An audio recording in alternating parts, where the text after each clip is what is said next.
Welcome everyone to the 8:30 a.m. session, Digital Inclusion and Financial Education being key to unlocking the Latino economic potential. We're joined by Carlos Garcia from FinHabits and Christina Chi from Domeyard LP. Thank you, Carlos and Christina, for joining us. Thank you so much, Irene. It's a pleasure to be reunited with all of you today virtually. So today I have the honor of interviewing Carlos Garcia, who is the founder and CEO of FinHabits. So for those of you who aren't familiar, FinHabits is a fintech investment advising company that's very popular amongst a diverse user base, including the Latinx community. So Carlos, before we begin, I think it'd be great for the audience to hear your story. How did you get to where you are today? Thanks, Christina, and thank you for the invitation. It's a pleasure to be here. So I grew up in the border town of El Paso, Texas, and Juarez, Mexico. And then after graduating from MIT, I ended up in a big institutional firm in New York, working in finance as an engineer. And I spent my initial years of my career there, but then I think through the years, I realized that I really had an entrepreneurial bug and I really wanted to start my own companies. So FinHabits is my third fintech company. The previous two companies were on the institutional side. And I'm super excited to tell you more about how we're using digital inclusion and financial education to change the economic potential of the Latinos in this country. That's amazing. I was going to say, I've been in the hedge fund fintech industry for some time as well. And I think you're the first SEC registered investment advisor that focuses on Latinos that I've come across. So I guess the natural question I have is, why focus on Latinos? What are some of the benefits you've seen also from working with it's a huge community, but I'm sure very underserved given what we've seen. So curious on why that focus. So let me start by telling you a story. My father called me 5 years ago to tell me he was going to retire. And then I asked him how he was going to support himself, and he didn't really have an answer. And I thought about this a lot because he worked hard all his life in the manufacturing industry, but he didn't have a retirement plan. And when you look at the country, right, there are 60 million Latinos, and over the last 10 years, the Latinos accounted for more than half of the US population growth. And it's also well documented now more than ever that communities of color face significant disparities in healthcare, education, and economic indicators. So when my dad called me, I was running a quant hedge fund at that time, serving the institutional community. But I thought when he called me and he told me that, I thought this problem is not just my problem or my family's problem. It's probably representative of many other Latino families across the country. So as an engineer, I thought this was a great opportunity and a challenge to try to address this problem. So then that's when I said, I'll switch gears. And I started FinHabits 4 years ago with that approach, the approach of using data to create a digital platform, but using cultural knowledge to help solve this piece of the puzzle. How can we educate Latinos better about money? And how can we provide them with access to high quality financial services? That's incredible. Clearly you found this enormous opportunity and serving a very underserved community of people who, most investment advisors probably either don't focus on or just have no idea how to start. So I'm curious, how do you pitch to the Latino community differently? Now, I've seen many companies, for instance, they translate their website into Spanish. A lot of, wealth advisors, financial firms, and that's it. They'll just translate to Spanish. So is that really enough, do you think, to capture the Latino audience? Or what do you recommend in terms of, pitching to this group? So you're right. Most financial firms try to sell their services to Latinos by simply translating certain properties into Spanish or repeating certain stereotypes in their ads. And yes, it's important to be bilingual. So just like FinHabits, it's important to have the the both languages across all your products and services and educational content. But I think that's just the beginning. I think what we need to really do different to attract a unique community is you need to think about their cultural needs. So you need to think about what are the lifestyle differences and what are their financial behaviors today. And creating this cultural competency, it's, I think, the key factor when you want to earn the trust and loyalty from the consumer, in this case, the Latino. For example, you have to understand that it's not the same to serve a Mexican-American Latino from Texas than a Puerto Rican Latino in New York. They react differently to different words, and they think of the word money in different places in their life. So second, you need to use data, and I think that's what's unique about what we've done, and I think that's what we need to do is you need to understand the behaviors very well, and by implementing a data model, you really get a better understanding of how Latinos' decision-making process works in terms of money. And then you can start designing and customizing products to attract that very, very diverse community. So, one example is we use a lot of data to understand what's the best time to send a message to nudge people to make financial choices. For example, choices such as when are you supposed to be creating an emergency fund? When do you need to start saving for college? Or when to avoid an overdraft? These are things that are behaviors that we can read through the data, and if you do that, then you can basically customize the service. So by this customization, you can also harness, and develop a one-to-one relationship with the consumer. It sounds weird that using a digital platform, you can build a one-to-one relationship with the consumer, but that's what we've done. I think we've developed a very simple way of communicating with the Latinos, and that's how we've earned their trust. Absolutely. I think you make such a great point that it's such a diverse community, the Latino community, and that you can't treat everyone the same, which is, I'm sure, what, some companies do, and they treat it as one giant group of people. So, it's interesting. The reason why we call it an underserved community is because Latinos are growing in America, but also in many other countries. But it does seem like very few, both startups and large companies, not a lot of companies really include them or focus on them. So to me, that's really fascinating, what you're doing, and very important as well. So my question is, why is it important now at this time? And what's going to happen to companies that ignore our Latino and Latina voices in our community today?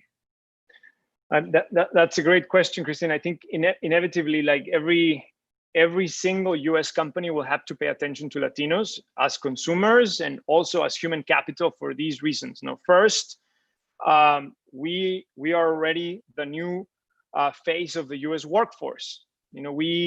We make up 70% of the recent growth in the labor market. So that's super important. And then second, for those who think that Latinos are low income or uneducated, the LA Times reported this week on Thursday that for the first time, Latinos are the largest demographic group admitted to the University of California system. So this trend continues to grow across all the cities. And then finally, the economic potential is tremendous. If you think about this for a second, let me know what your reaction is. But if the GDP of the 60 million US Latinos was measured as an independent economy, it would rank as the 8th largest economy in the world. This is larger than Brazil, larger than India. And then by 2050, right, a third of the United States will be Latino. So I think as the Latino share of the market continues to grow, I think businesses must do two things, and one is they need to move beyond this monolithic understanding of what it means to be Latino, and also recognize how culture impacts individual decision making. Absolutely. That is, you make such a wonderful point there as well. It's important to focus on these communities, especially now, more than ever. And it's hopefully never too late, but now would be the best time to have that focus. So, really incredible what you've been doing there. Just curious, maybe if you could elaborate on what are some practical habits for Latinos that may be unique or different from the general population? What are some things that you focused on, as well? Just curious, what you've seen there. So yeah, let's talk, for example, about retirement and healthcare. Most people don't know, but it's only about a third of Latino workers participate in a retirement plan at work, and there are more than 10 million Latinos in the U.S. that do not have health insurance. And why is that? Why is that discrepancy so large? And I can tell you, on the retirement side, we have a different approach towards money.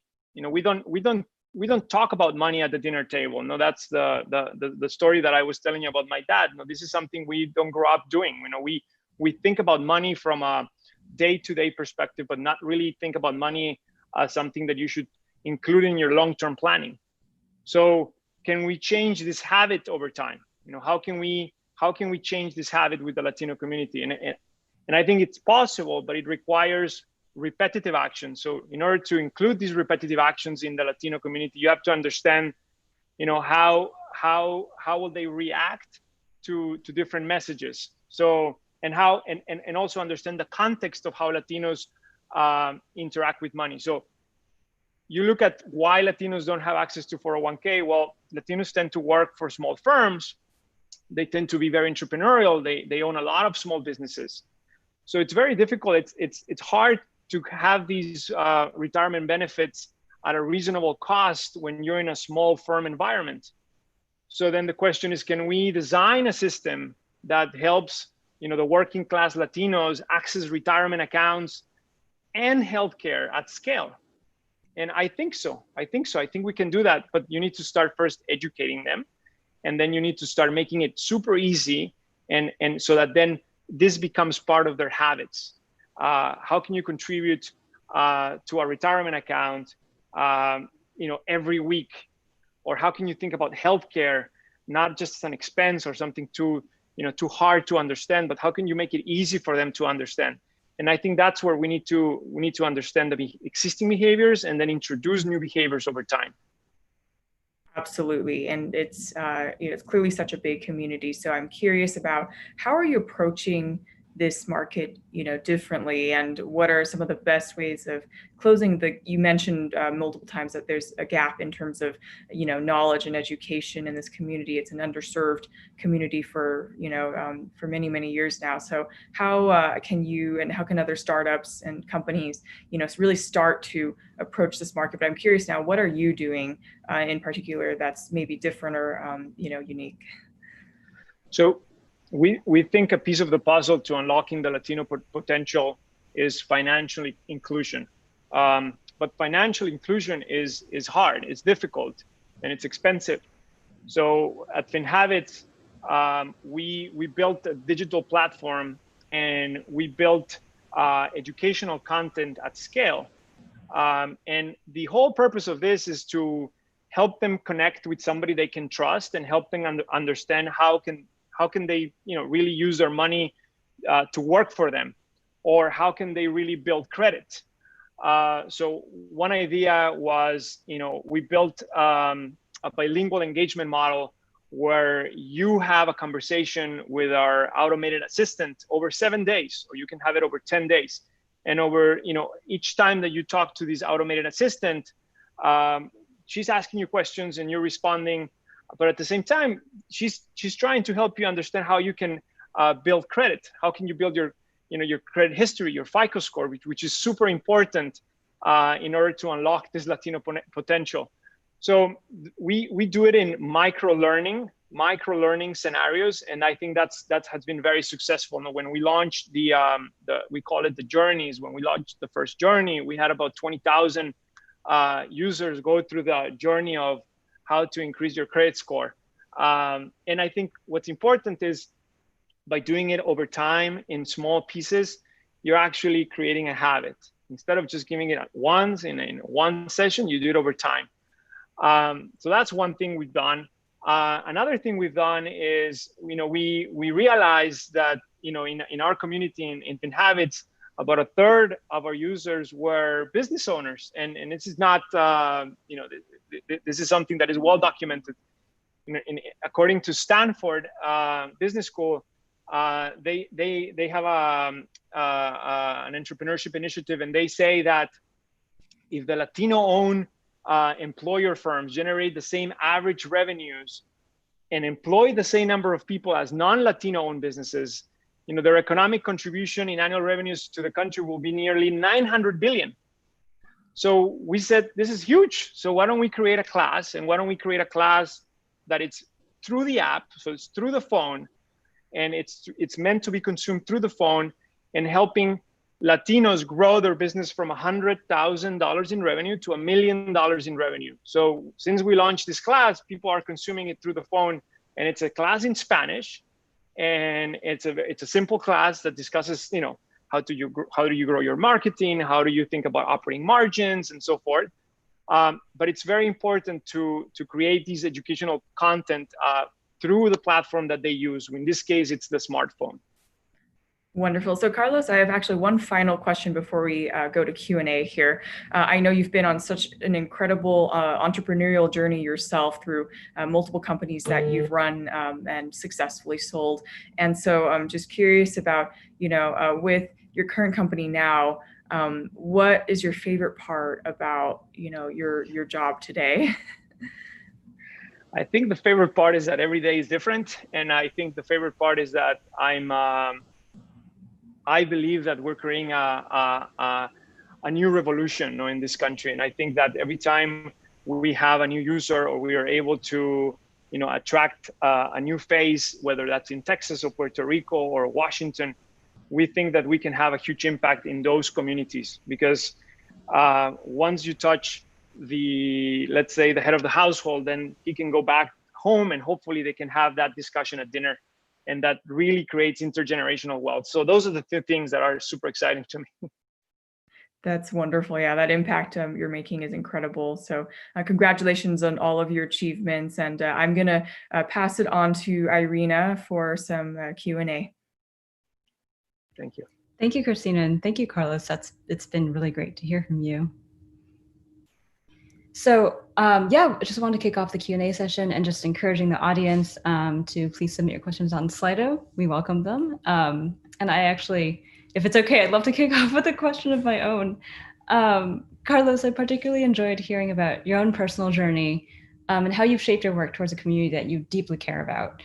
How do you check in, as you're shaping your products, as you're creating these short lessons? How do you check in and make sure that your products are evolving with their needs as they're gaining these new skills?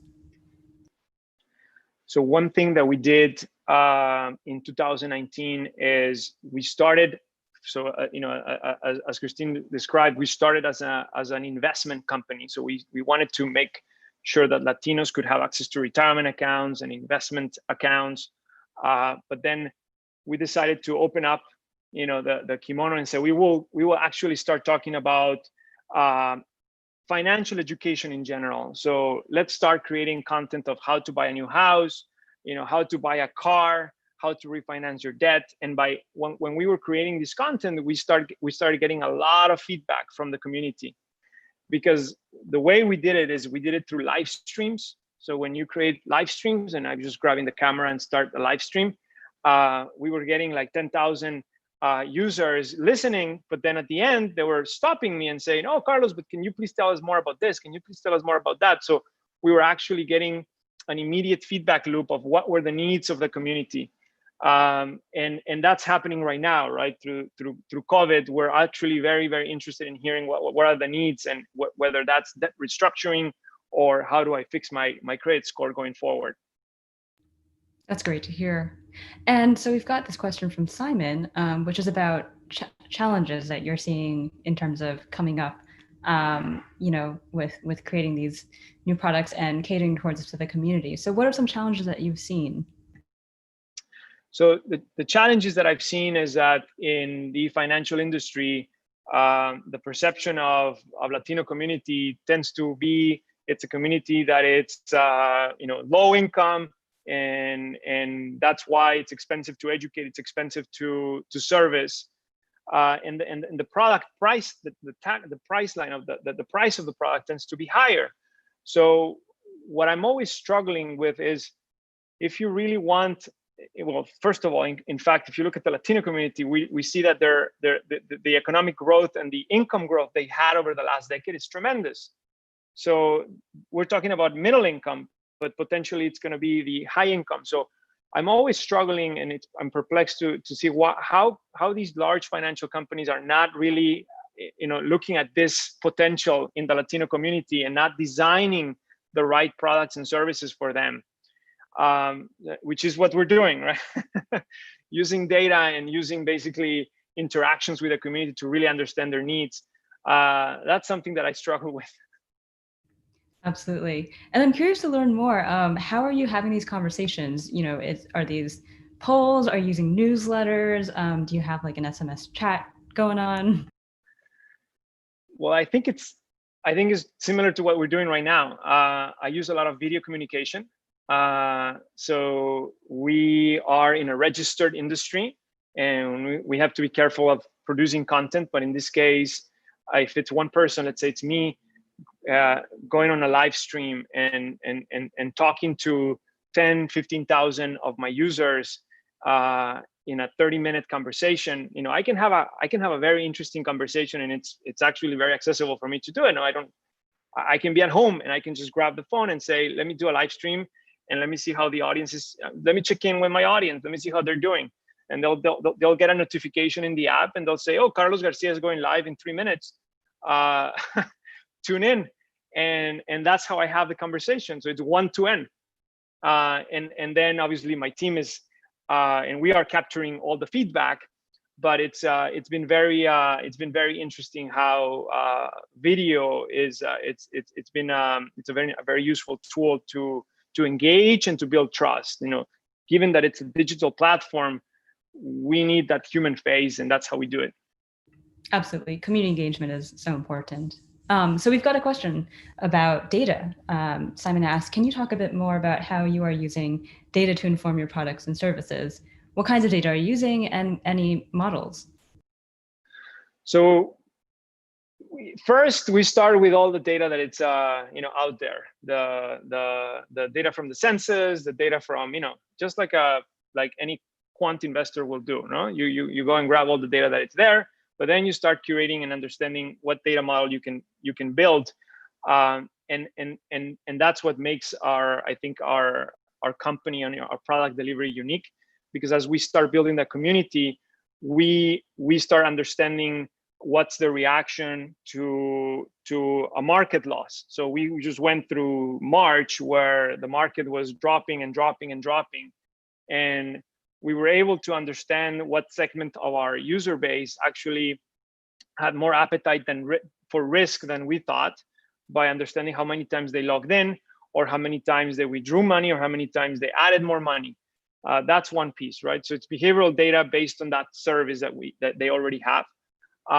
Then we also look at the data on what they do with their with their transactions, or what they do with their how do they maintain, do they have like a steady income, or is it actually fluctuating month over month?